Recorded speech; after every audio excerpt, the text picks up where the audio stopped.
students, welcome back to my YouTube channel Baruti English Hub. This is Rajni. Dear students, today we are going to discuss chapter number 4 of semester 4th. तो देखिए students, हम BA second year के semester 4th के chapter number 4 जो कि आज हमारा last chapter है, इसको हम डिस्कस करेंगे। तो देखिए यहाँ पर हम आज करेंगे इसकी समरी। आपको मैं ये बता देती हूँ कि अगर यहाँ से आपका क्वेश्चन किसी भी चीज़ के बारे में पूछा जाए, यानी कि अगर आपसे पूछा जाए टाइटल के बारे में, अगर आपसे पूछा जाए इसके थीम के बारे में, अगर आपसे पूछा जाए Mrs Rowland and her husband's relation, और आपको इस चैप्टर में से किसी भी चीज़ को लेकर क्वेश्चन पूछा जाता है, तो आपको डायरेक्ट यही क्वेश्चन राइट करना है और आपके नंबर यहाँ से आपको मिल जाएंगे। तो देखिए बहुत ही इजी चैप्टर है और बहुत ही इजी समरी मैंने यहाँ पर आपके लिए बनाई है, ताकि आप इसको अच्छे से प्रिपेयर करो और आपके फुल मार्क्स इसमें आ सके। चलिए स्टार्ट करते हैं हम बिफोर ब्रेकफास्ट की समरी। तो आज हम इसकी समरी को डिस्कस करेंगे। Written by Eugene O'Neill, Eugene Gladstone O'Neill के द्वारा ये चैप्टर रिटन है। तो देखिए समरी स्टार्ट करते हैं। द प्ले बिफोर ब्रेकफास्ट, तो देखिए ये प्ले है जो जिसका नाम है before breakfast, is woven by Eugene O'Neill. तो ये किसके द्वारा बुना गया है, यानी कि किसके द्वारा रिटन है ये प्ले, तो ये है यूजिन ओ'नील के द्वारा written. Around the strained relationship between a husband and his wife, जो किसके चारों तरफ बुना गया है, तो वो बुना गया है स्ट्रेन्ड रिलेशनशिप के, यानी कि तनावपूर्ण संबंध है, जो रिलेशन है जो किस किस के बीच है वो तनाव, तो वो है हस्बैंड एंड वाइफ के बीच में। तो देखिए जब हम दो लोगों के बीच में यूज़ करते हैं तो हम बिटवीन का यूज करते हैं। तो किस किस के बीच तनाव है यहाँ पर, तो वो है हस्बैंड एंड वाइफ के बीच में, यानी कि इन दोनों के बीच तनावपूर्ण स्थिति है, इनका रिश्ता है जो बिल्कुल तनाव से भरा हुआ है। The title of the play, तो देखिए टाइटल के बारे में आपसे पूछा जाएगा तो भी आपका यहीं से क्वेश्चन बनेगा।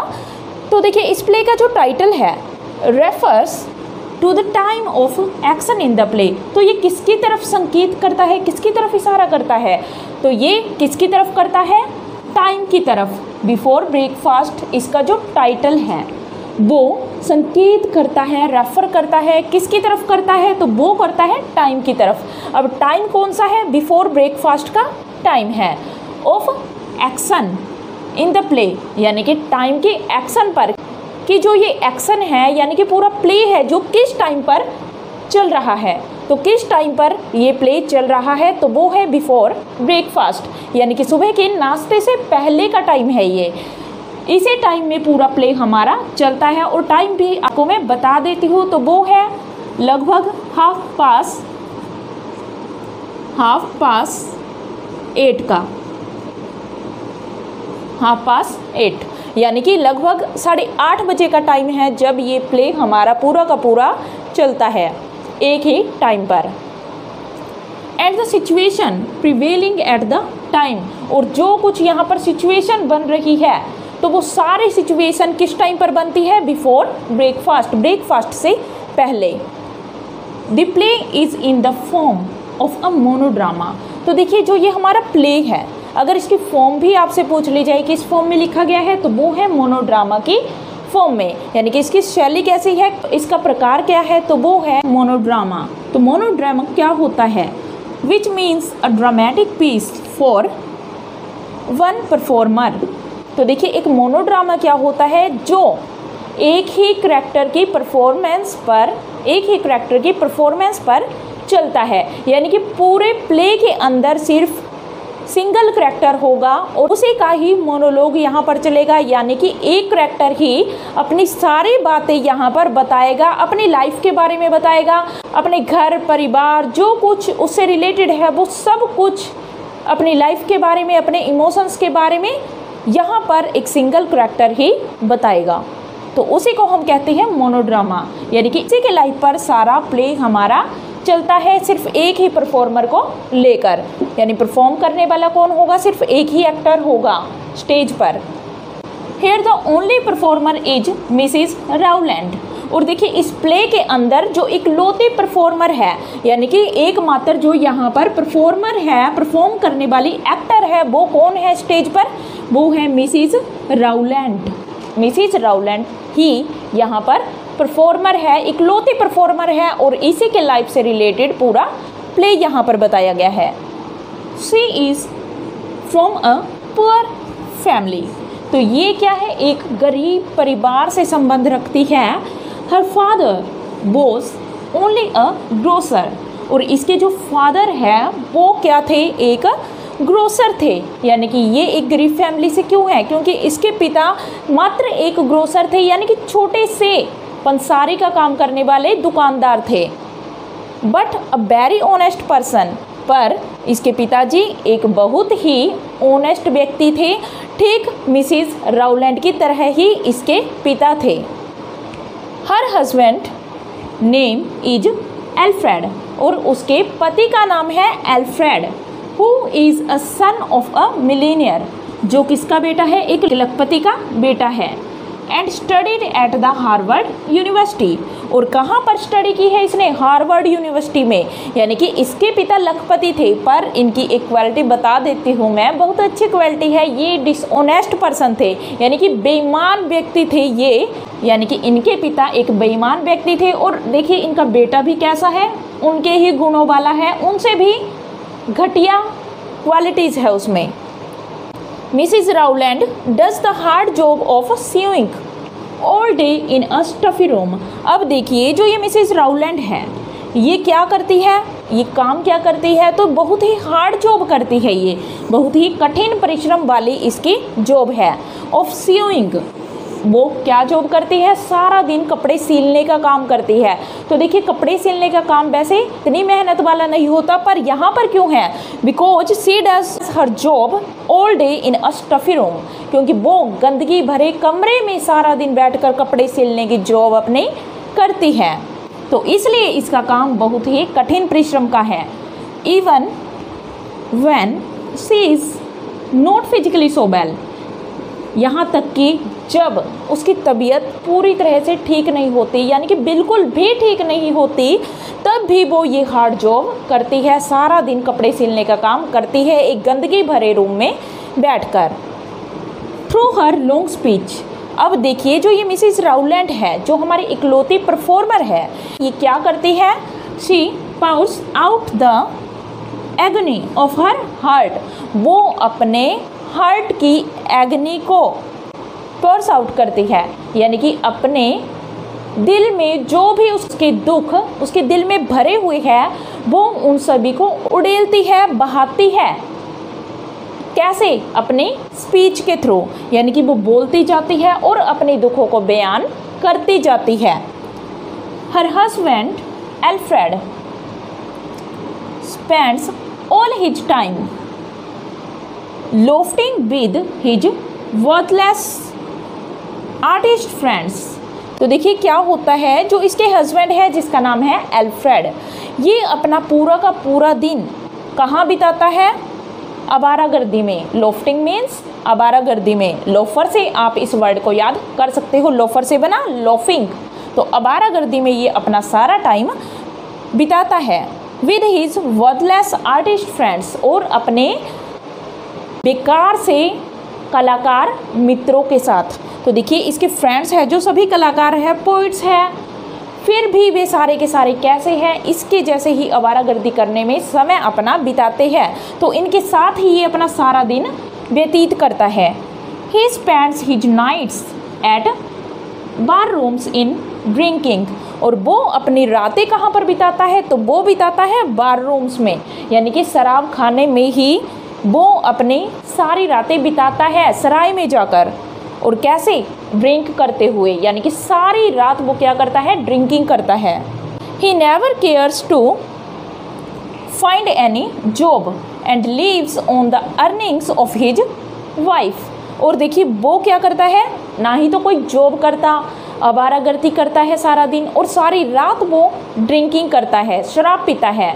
और कोई भी जॉब वो नहीं करता, बल्कि वो अपनी वाइफ के ही पैसों से, यानी कि जो कुछ थोड़ा बहुत वो कमाती है स्टफी रूम में सारा दिन कपड़े सिल कर, तो उस पैसे को भी वो क्या करता है, व्यर्थ करता है। उस पैसे के साथ ही ये अपनी भी लाइफ स्पेंड करता है, यानी कि इसके पैसों पर ही ये पलता है, इसी के पैसों से ये अपनी लाइफ चलाता है, शराब पीता है, घर का सामान बेचता है, यहाँ तक कि वो अपने वॉच को भी बेच देता है।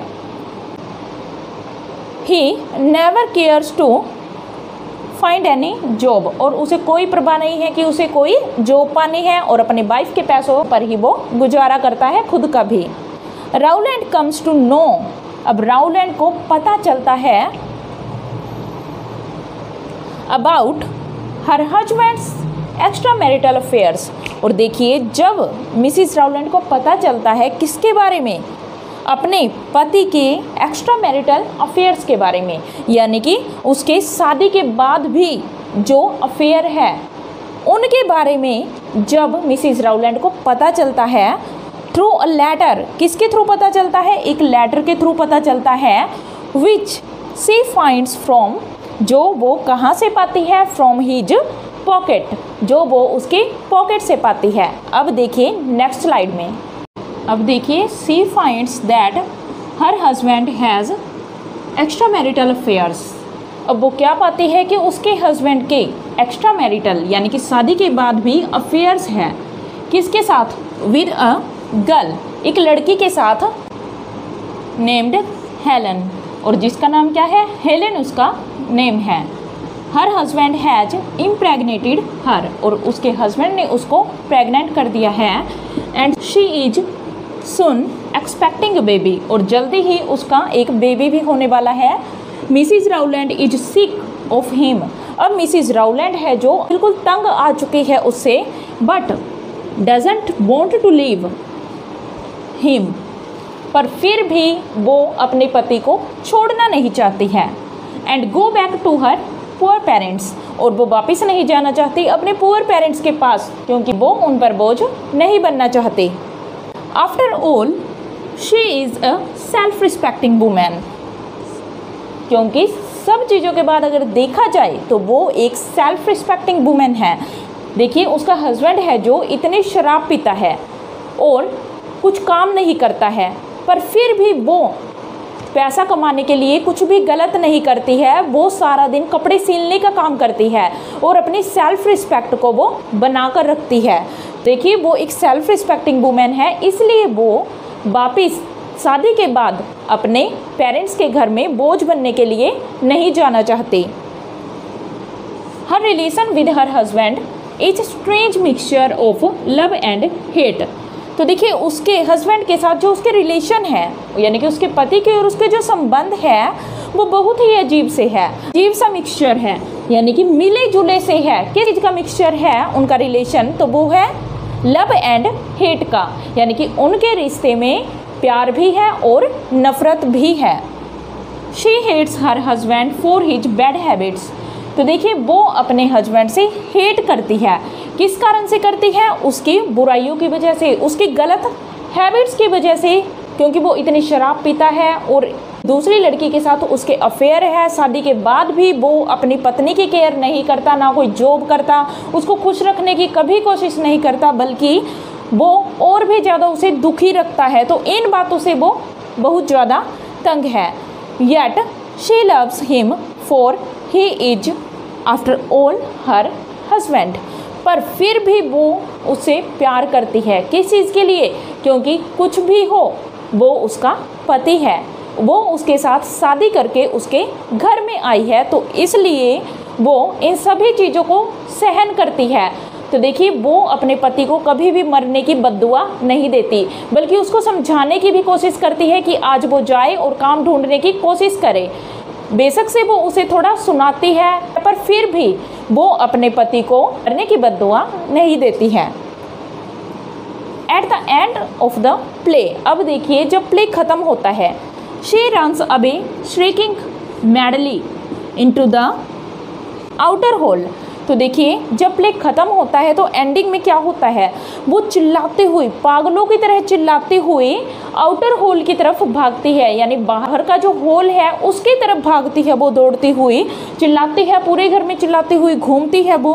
When she finds her husband has died, जब वो क्या पाती है कि उसका हस्बैंड मर चुका है। तो देखिए ये थी इस चैप्टर की समरी। तो देखिए अगर आपकी कोई भी क्वेरी है तो आप कमेंट बॉक्स में राइट कर सकते हैं। कोई भी चैप्टर आप किसी भी क्लास का करना चाहते हैं, चाहे वो ग्रामर पोर्शन से है, चाहे वो लिटरेचर से है, चाहे किसी भी क्लास का वो चैप्टर है, लेसन है, तो आप कमेंट बॉक्स में राइट कर सकते हैं। तो मैं आपकी हमेशा हेल्प करने के लिए रेडी रहूँगी। तो अगर आपको ये लेक्चर अच्छा लगा हो तो चैनल को लाइक, सब्सक्राइब एंड शेयर ज़रूर कीजिएगा। Thank you.